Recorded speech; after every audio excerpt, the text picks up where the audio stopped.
In 1815, France, the story begins with Officer Javert observing a group of prisoners moving a large ship with ropes. After they finish, Javert asks prisoner Jean to retrieve the ship's flag. To everyone's surprise, Jean demonstrates incredible strength by lifting the mast and placing it at Javert's feet. The officer then announces that Jean's parole has begun, but only refers to him by his prisoner number. Jean had stolen bread for his sister's dying baby and was sentenced to 5 years, but his sentence was increased to 19 years due to multiple escape attempts. He believes he is free, but Javert explains it's only parole and hands him the papers proving it. He must carry these papers and show them when asked, or he'll be rearrested. After this, Jean wanders, looking for a place to stay. No one will hire him because of his parole papers, and he's expelled from every town, seen as a dangerous man. Even when he tries to sleep in a humble stable, he's thrown out. Jean tries to sleep inside a church and is found by a kind bishop, who invites him to dinner and offers him a room. Jean is happy with the good food, but after the bishop goes to sleep, he steals all the silver he finds and flees. The next morning, the police bring Jean back to the church and inform the bishop he was caught with stolen items. However, the bishop lies to save Jean, saying the items were a gift and even gives him more candlesticks. After the police leave, the bishop tells Jean he must use the silver to start a new, honest life. Jean, moved by the bishop's kindness, realizes he stole again because that's all he knew how to do.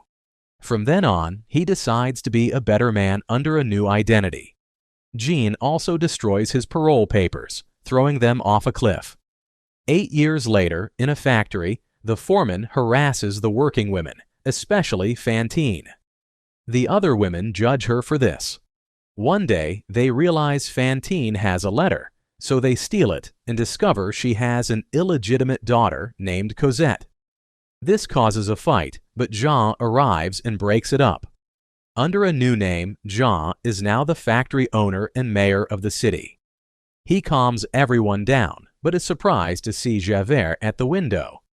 Jean lets the foreman handle the problem with the workers. The women call Fantine every offensive name for having an illegitimate daughter. Fantine tries to explain she's not promiscuous, that she only had a boyfriend who abandoned her. The foreman harasses her again, and when Fantine slaps him, he is fired. Fantine tries to seek help from Jean, but the foreman throws her out. Meanwhile, Jean notices something strange, but is busy observing the police near the factory. Javert, now chief of police, came only to deliver some documents. He doesn't recognize Jean, but his face seems familiar. At that moment, they hear screams outside, and Jean rushes out to discover a man trapped under a cart. Jean uses his strength to rescue the man, and Javert becomes suspicious. Javert remembers the prisoner he released 8 years ago who broke parole and disappeared. Since he has no proof, he keeps his suspicions to himself. That night, Fantine begins to look for ways to earn money to send to her daughter. First, she sells her locket with her daughter's photo, then her hair, and even some teeth. That's still not enough, so she has no choice but to become a sex worker. Life on the streets begins to affect her health. After some nights of work, a client becomes aggressive, and Fantine defends herself. The client calls the police, and Javert appears to arrest her. Jean recognizes her, and Fantine accuses him of allowing the foreman to throw her out. She tells him about her daughter, who is very ill.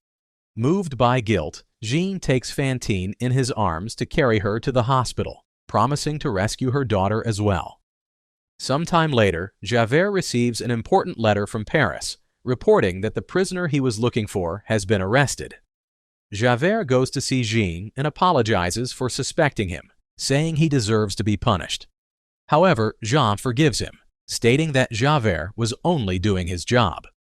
The rest of the day, Jean feels tormented by the idea that an innocent man has been arrested in his place, and that night he decides to reveal his identity to the court, mentioning his prisoner number as proof. No one believes him, so Jean suggests they ask Javert before being expelled from the court. Then Jean goes to the hospital to see Fantine, who with a fever begins to hallucinate about her daughter. Jean comforts her, telling her he will take good care of the girl and give her a good life. With that, Fantine finds peace and finally dies. At that moment, Javert appears to arrest Jean, who refuses to surrender and takes a piece of wood to defend himself from Javert's sword. Unfortunately, Jean cannot compete with a trained policeman. He is disarmed and decides to escape by jumping into the river. Meanwhile, Cosette, Fantine's daughter, lives in a boarding house under the care of the owners, Monsieur and Madame Thénardier. She is not really sick. The Thénardier keep her as a servant and write lies to Fantine, asking for more money. The couple is incredibly cruel, mistreating Cosette and treating their own daughter like a princess. In addition, the Thénardier rob distracted customers and prepare food with suspicious ingredients like stray cats. That night, Jean goes to the boarding house and informs Cosette that her mother has died, telling her she must go with him. The Thénardier refuse to let her go, pretending they love her like a daughter and spent a lot of money on medicine for her. Jean agrees to pay Fantine's debt and also gives some extra money so that the Thénardier will allow Cosette to leave with him. After Jean and the girl leave, Javert appears looking for both, and the Thénardier realize they could have extorted more money from Jean. Shortly after, Jean and Cosette's cart is stopped at the city gates where police ask for documents. The two immediately flee while Javert pursues them through the streets, repeating Jean's prisoner number. Jean finds a rope and uses it to climb a very high wall, taking Cosette with him. They hide until Javert gives up and leaves. Then Jean and Cosette enter a church where they are seen by a man. At first, Jean thinks everything is over, but the man is someone he saved from the cart accident. The man agrees to help them find shelter. Jean hopes to disappear and start a new life elsewhere. 9 years later in Paris, poverty increases rapidly. There is evident tension in the streets as the poor complain about the current king and remember that they killed the previous one. As the situation worsens, young students form a group called the Friends of the ABC and are already planning a revolution against the monarchy, regularly going out into the streets to spread their message and gain support. One of these revolutionaries is Marius, who comes from a good family but is now considered a disgrace and lives in a humble rented room. He is best friends with Éponine, the Thénardier's daughter, but does not realize that she is clearly in love with him. One afternoon, Marius sees Jean and an older Cosette helping the poor and instantly falls in love with her. The Thénardier, who now live on the streets, also see them and recognize Jean immediately. They wanted more money, so they surround Jean, who tries to defend himself. Hearing the commotion, Javert and his police arrive to end the fight. While Javert is busy suppressing the vagrants, Jean flees with Cosette. On the way, Cosette and Marius look at each other. Monsieur Thénardier tells Javert who the man was, and now Javert becomes obsessed with finding him again. After the police leave, Marius asks Éponine to find out where Cosette lives. That night, the Friends of the ABC gather in a cafe to plan the revolution, but Marius cannot stop thinking about Cosette. The other men playfully tease him, but Enjolras scolds him for not thinking about more important things, like their mission. Soon, news arrives that the only government official who cared about the poor has died. The group prepares to go out and fight, but Éponine appears with Cosette's address, and Marius goes to see her instead of helping. Meanwhile, Cosette cannot stop thinking about the handsome man she saw earlier. She always feels lonely because Jean never let her socialize to protect her identity. Cosette wants Jean to share the secrets behind her isolation, but he refuses. After a brief discussion, Cosette goes to the garden and finds Marius at the gate. They confess their love while Éponine watches them from afar with a broken heart. The moment is interrupted by Jean, who orders Cosette back inside while Marius hides. Before leaving, Marius picks up the handkerchief Cosette dropped in the grass. At that moment, Monsieur Thénardier arrives with his gang, ready to capture Jean and earn a reward from Javert. Éponine screams to warn Cosette and Jean, then spits in her father's face, who slaps her in response. A policeman approaches to investigate the noise, and the gang has no choice but to flee. Jean also hears the commotion and thinks it's Javert, so he announces they are fleeing to England. Cosette tries to make him change his mind, but he refuses. Then she leaves a letter at the gate for Marius explaining the situation. Éponine finds the letter and, after a great internal struggle over her feelings, hides the letter and only tells her friend that Cosette has disappeared. A desperate Marius runs to Cosette's house, but by the time he arrives, she and Jean have already left. He considers going to look for them, but remembers the ABC's struggle and decides to stay and help. At the same time, Éponine disguises herself as a boy to join the revolution. While the rebels prepare their weapons, Enjolras goes out to convince local residents to join the rebellion. The next day, Enjolras and Marius interrupt a funeral procession, singing and waving flags of the revolution. Soon the crowd follows, singing together and calling for a better France. Javert is in that crowd, pretending to be a rebel to spy on them. Royal soldiers arrive to block the road and open fire, killing an old woman. The fight begins, and the soldiers start killing rebels with their swords, while the crowd does its best to defend themselves. The ABC leads the people to begin building barricades using furniture civilians throw from their windows. Everyone runs through the city gathering more objects to defend themselves, finding support at every corner.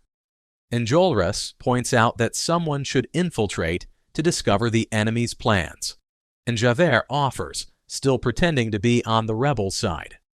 At night, the barricade effectively blocks the main road. Javert returns and tries to share false information, but Gavroche recognizes him and tells everyone who he really is. The rebels immediately capture Javert, who tries to defend himself and take down some men before Enjolras takes him down. At that moment, the soldiers appear and open fire, starting a new battle. Both sides begin to lose men quickly, as the street becomes a battlefield. Marius rushes forward with a barrel of gunpowder and does not notice the soldier who is about to shoot him. Then Éponine jumps to protect him and ends up dying in his place. When Marius threatens to detonate the barrel, the soldiers flee in terror. Then Marius checks on Éponine, who hands him Cosette's letter before dying in his arms. Afterward, Marius writes a letter to Cosette and asks Gavroche to deliver it, but it is Jean who receives it at the door. He reads the letter and is moved by Marius's feelings, deciding to go to the barricade to protect his daughter's beloved. Jean disguises himself as a soldier to avoid suspicion, but the rebels think he is another spy. While Jean realizes Javert is tied nearby, Gavroche appears to defend him. At that moment, an enemy sniper appears on the roof, and Jean shouts a warning before helping the rebels take him down. Now that everyone trusts him, Jean asks permission to execute Javert. Enjolras allows it, but when they are alone, Jean frees Javert and assures him he wants nothing in return, only to prove he is a good man. Javert flees while Jean shoots into the air, pretending he killed him. The next morning, Marius discovers that the rain ruined the gunpowder, and they have little ammunition left. To make matters worse, the civilians have returned to their homes, and only the ABC men remain. Still, they refuse to surrender and take position at the barricade to fight to the end. Gavroche, excited, goes out collecting ammunition from fallen bodies, but ends up being shot several times by soldiers. Jean takes the boy's body before the rebels open fire, thirsty for revenge. A new battle begins, and this time the soldiers use cannons, quickly gaining the upper hand. One by one the rebels are killed, and the people in the houses refuse to open their doors for those trying to save themselves. Marius is struck down, and Jean runs to take his body and flee through the sewers. Enjolras and the last rebels manage to enter an abandoned building, but the soldiers surround them and quickly kill them. Enjolras raises the flag as a symbol of the revolution and dies with it in his hands. Shortly after, as the soldiers clear the area, Javert places his medal on Gavroche's body. He also realizes that Jean is not among the dead and hears noises coming from the sewers.